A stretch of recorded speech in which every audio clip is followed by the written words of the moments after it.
सरकारी पैशानं शंभूराज देसाई आपल्या वडिलांचं स्मारक उभारत आहे पाटणला. आपल्याला माहिती आहे का?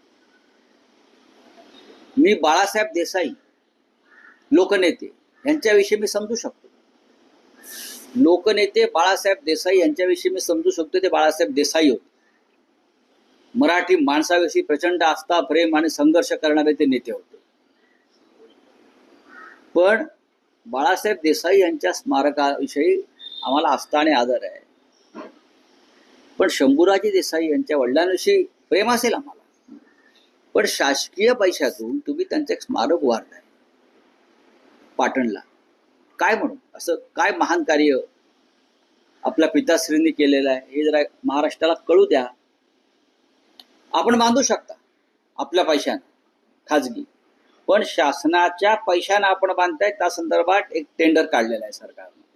शिवाजीराव देसाई कोण, त्यांचं कार्य काय, याच्याविषयी महाराष्ट्राला नव्हे सातारच्या जनतेला सुद्धा कळणं गरजेचं आहे. मला कोणाविषयी आक्षेप घ्यायचे नाहीत, पण हा शासनाचा पैसा आहे. आपण जे म्हणताय ना काय सरकारनं केलं, सरकारनं हे तरी केलं.